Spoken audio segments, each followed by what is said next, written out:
All right, next up, what is a man and what is a woman? Yes, I'm going to start to answer that question, believe it or not. This is a topic that I have spoken of in larger format, in long lectures, and I've called it God's Gender Agenda.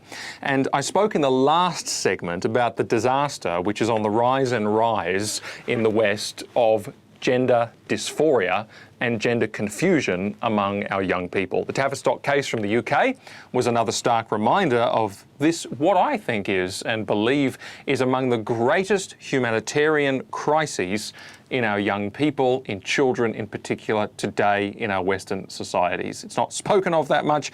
It's very serious. There are lifelong, irreversible consequences of the trans-affirmative messaging that's out there and the activists going into our schools.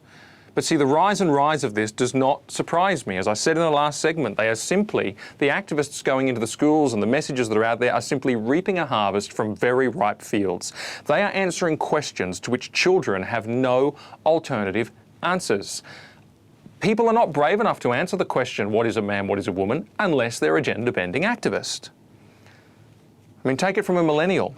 One of the biggest uncertainties, and I can tell you this, I can't tell you how strongly I need to say this, one of the biggest uncertainties that young people have is this.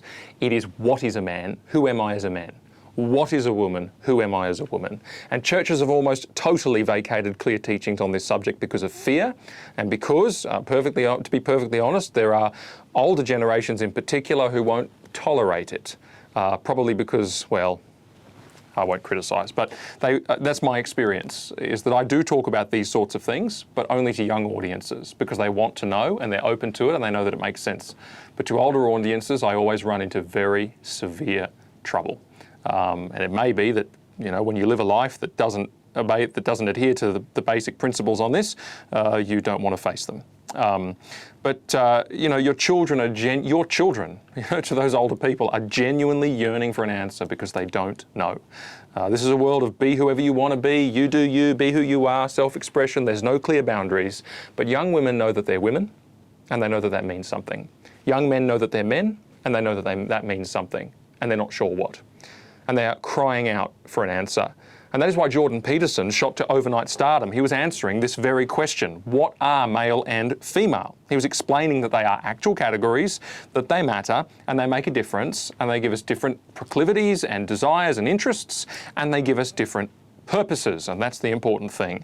And young people flock to him all over the world in the millions. It was like a Billy Graham crusade. He was in something like 130 cities in just over a year, and thousands and teeming thousands turned out to hear what he had to say. And this was one of his biggest themes.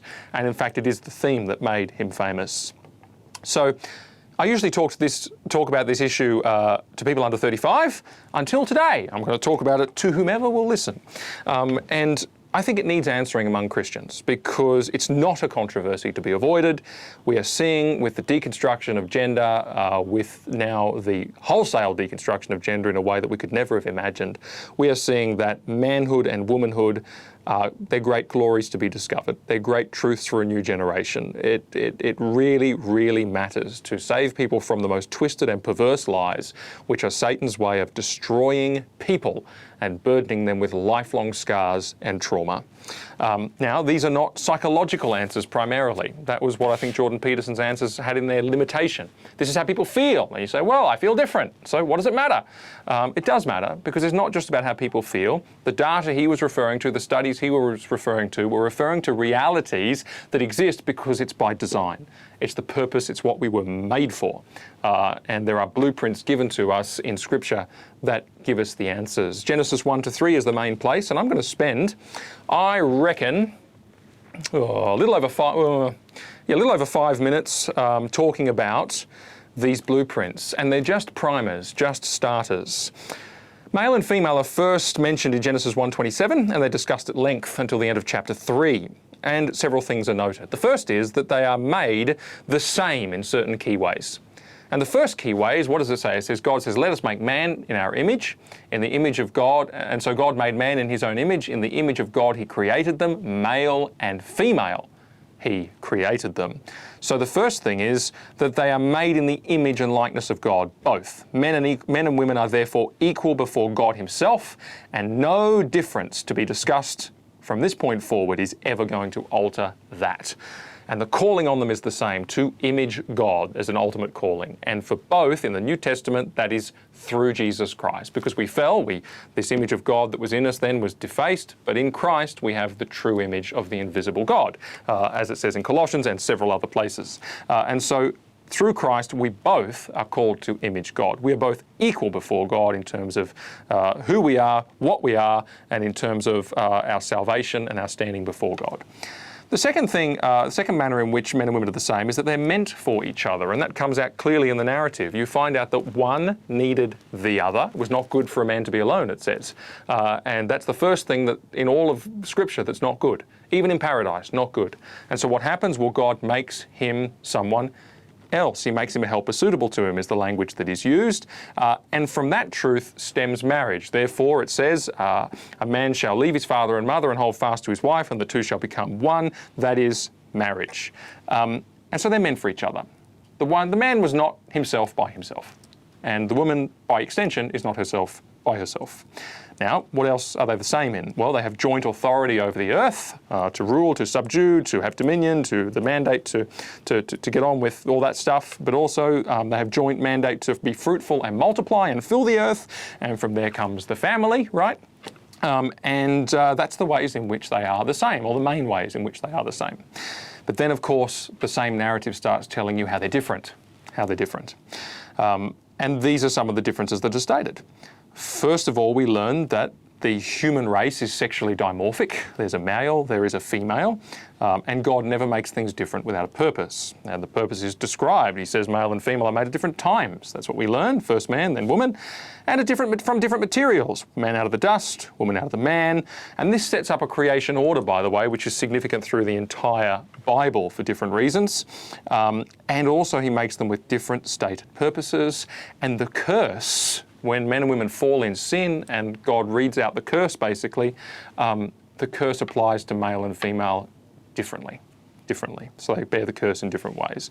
But let me drill down into, firstly, their different purposes, and secondly, the way they bear the curse differently. Regarding their different purposes, there are two words in this part of the Bible, in the creation narrative, which describe man only, as he was created, and two which describe woman only, as she was created. The words used in relation to the man, one English translation uses the two words worker and keeper. The Hebrew transliteration of the Hebrew words is abad and shamar. Abad means to work, to labour, in service, to serve. Isn't that significant? To labour, in service, to serve. It comes out in places like Ephesians 5, where it talks about the fact that all that the man does in his role is to basically burn himself to the ground and think nothing of himself and serve others, right? But anyway, it's abad, that's the first word. The second one is shamar. This means to have charge, to guard, to watch, to protect, to save, to defend. Those two words are rich with meaning, and they have significance for the rest of the Scriptures. Two words about the woman. The first one is when God says it's not good for a man to be alone, I will make him a helper suitable to him. And that word's used twice. It's Azer to describe the woman here in the beginning. And it means one who helps, who succors, that's an old S-U-C-C-O-U-R, it's an old-fashioned word with rich meaning, who strengthens, to render aid, especially as amplified through times of hardship. Now, anyone who thinks, by the way, that this word is in any way demeaning, God uses it to describe himself multiple times in the Old Testament. So it's not demeaning at all. Helper. The other word that's used in this part of the Bible is mother. Isn't that significant? Mother. And I won't go into that in detail now, but one of the main themes throughout the entire Bible is the godly mother who is loved by God and used by God. It's very significant, and particularly used in her motherhood and through her children to change the world. And that's something that so many women's Bible studies and books and whatnot simply just gloss over. It's a massive theme. right up to Mary being the absolute pinnacle of that, right? But also you've got Elizabeth, you've got Moses' mother, Jochebed, you've got Hannah, you've got Leah's an amazing motherhood story that's often overlooked. I could go on. There's heaps of them. Now these features of man and woman, Azer, Shamar, and Abad and mother, they beautifully complete each other. And that's the point. The man was not himself by himself. By extension, it applies to the woman too. And so they're complementary in that way, suitable to each other. Let me mention a few examples. I think I'm going to go over my 5-minute limit. Anyway, big deal. A few examples of cultural phenomena in the modern time which speak to these. I'm going to say these quickly. But firstly, we all know that boys have a hero complex.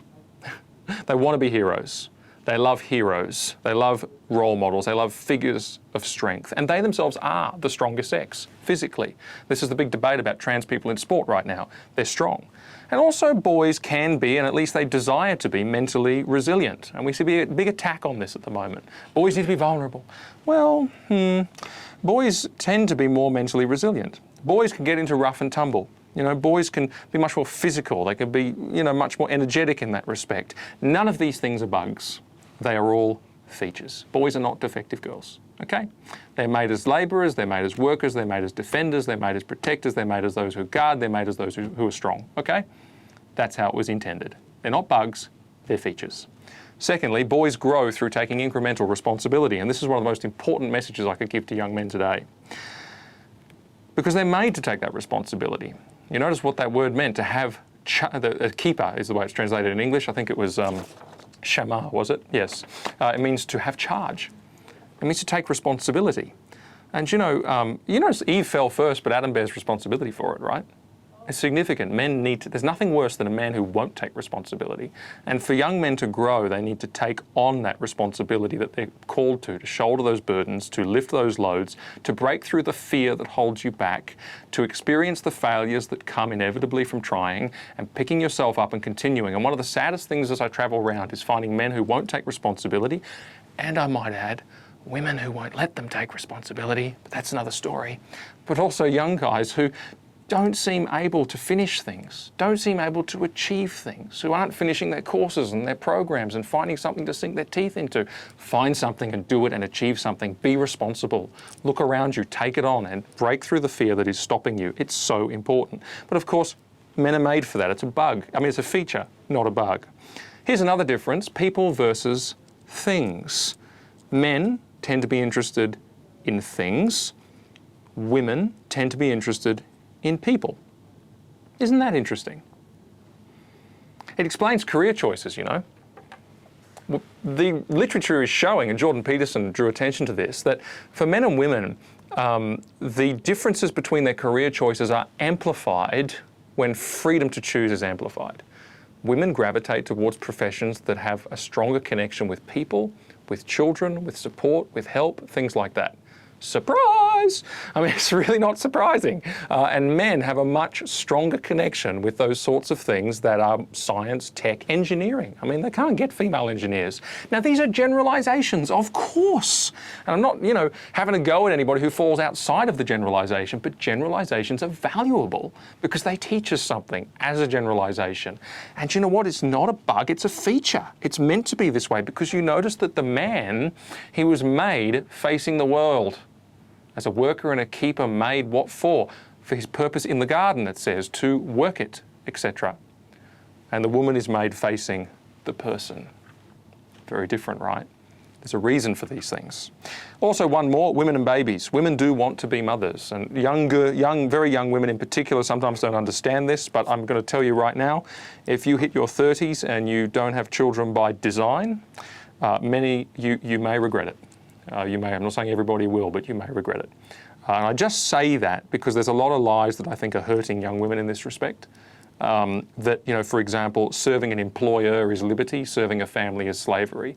I think you'll find the opposite is true in most cases. That career is this somehow tremendously fulfilling journey to be on. The reality is you find out what we learn in Ecclesiastes, that work and labour and toil is vanity and empty and doesn't satisfy. You'll find that out. And you'll see that you don't have a career, you've got a job, And and you're trudging away doing a job, and you'll find you're looking for fulfillment in other places. And also this lie that political and commercial power is what it's all about. Well, God doesn't actually usually work through political and commercial power. Did you know that? He works through other things. That's actually true. The more I think about that, as I said it's very true. Usually, one of the ways he works actually is particularly through motherhood. What an incredible, the hand that rocks the cradle rules the world. I don't like the saying much, but there's a real truth in it. Anyway, those are realities which simply confirm to us as generalizations that maybe there is a design feature here as to how we're made, and there really is. And those foundation stones from Genesis 1 to 3 really answer those questions. And they spill over, they actually create the foundations for what the New Testament says about male and female. And there's lots of places in the New Testament that talk about this. And they use words like headship, they use words like submission, they use words, all this. It's all built off of those basic principles. It's all consistent throughout. But anyway, let me mention this as a last point before I close. I want to make a few comments regarding the curse and gender. I mentioned that when the human race falls into sin, God curses the earth, he curses the serpent, he curses the man and the woman, right? Separately and different effects. Jointly, however, both man and woman have the image of God in them spoiled through sin, hence Christ, okay? Also, their authority over creation is spoiled by sin. We do not now see all things put under him, says the psalmist. The authority that we had to have dominion over the earth and subdue it is broken. Also, our mandate to be fruitful and multiply is spoiled by death. And you'll see that in Genesis 9. It says, be fruitful and multiply, don't kill, right? It sets them up as contrasts. But also, the fall applies specifically to the man's role as worker. When God says to the man specifically, by the sweat of your face you shall eat bread. In other words, work is spoiled. Work is subjected to vanity. Ecclesiastes, I mentioned it a moment ago. But also, the curse is specifically applied to the woman as mother. I will greatly multiply your pain in childbirth, says God. And good grief, talk about the art of understatement, right? Pain in childbirth. That has such a full meaning throughout the history of women and motherhood and all that that means. But also, something else will be undermined. It will be the two of them as made for each other. It says here, your desire shall be for your husband, and he shall rule over you. Now, what in the world does that mean? Well, your desire shall be for your husband. It's a strange Hebrew phrase. It appears one other place exactly as it does there. And it's in Genesis 4 and 7 when God speaks to Cain. He says, if you do well, will not your face be cheerful? And if you do not do well, sin is lurking at the door, and its desire is for you, but you must master it. In other words, sin wants to master you, you must master it. Isn't that interesting? The woman is not meant to be controlling. She's not meant to be mastering, conniving, orchestrating, manipulating, having designs, subverting, ruling via feminine craftiness and subtle and subversive means. Now, I often stick the boot into men because I am a man and because it's easy to stick the boot into men. But I think I just stuck the boot into women. And, I'll treat both sides fairly because I encounter this a lot. Women who want to control and get ahead and connive and plan and plot. It's part of the curse. It's part of the curse. And then you look at the man. He shall rule over you. This is a curse. It's not a good thing, right? And this clearly, I think, refers to what we know from history without even thinking twice about it, which is that man is not supposed to be ruling over the woman through brutality, through oppression, through abuse, through subjugation, through cruelty, through brute means. And that is the proclivity, that is a great proclivity of men down through the ages. It is wrong. They were supposed, you see, to rule together in their proper places under God. She was supposed to be his help, his succor, his strength, and his champion, not his master and controller. She wasn't meant to wear the pants. Anyway, moving on. I said it. And he was supposed to be responsible for her, in service to her for her highest good, not rule over her in an authoritarian way. That's the New Testament. The man is supposed to completely consider himself nothing and lay it all down for the good of those he's called to be responsible for. Now, this explains a great deal. Conflict between male and female is in the fall itself. The fall has set men and women into a battle with one another, and it's why what I'm saying is so controversial. It really is. It's from the oppression of women down through the ages to the attack on men and masculinity we've seen so much in recent times. It explains the conflict narrative of our times, that young men and women feel as though they're basically in competition with each other. There's a subtle conflict narrative that comes through that Marxist identity politics vein of thinking. And it's very, very sad, and singleness is on the rise partly for that reason. And you say, I want to learn more about this subject. Well, guess what? I'm out of time. And this is a primer. And questions which I haven't answered are, what about single people? Yes, there's an answer for you. I haven't answered the question of the fundamental importance and virtue of motherhood throughout the Bible, one of the most significant narratives of the Bible which is overlooked. Thirdly, what about the New Testament and all the things it says? How do they connect to this? Because they do seamlessly and perfectly. That's a good question. I deal with those topics and more in my video, my long-form lecture on this very subject, which is available on our YouTube channel, youtube.com/aclobby. Just search for Gender Agenda. It's got an orange thumbnail titled God's Gender Agenda. You can find it there. But I said that today, and I spent quite a lot of time on it, because when I read the Tavistock decision and when I reflected on this gender stuff, I realised the truth about this is not being told to our young people, and they are only hearing lies. And when you don't know who you are as a man, when you don't know who you are as a woman, when you don't know what your calling in life is, when you don't know how you tick and function, you will hear these false ideas and these evil and poisonous ideas that are out there in the broader community, and you'll go for them because there's no competing truth to adhere to. And it's so important that we tell the truth about gender, and we tell what is a man and what is a woman loudly and proudly to the next generation. I'm Mark Niles, and that was The Truth of It. Thank you for watching. Please like and subscribe by hitting the icons below, and make sure you hit the grey bell as well so you get notified when there's a new video. And if you want to watch more, you can click on the links right about here. Thank you.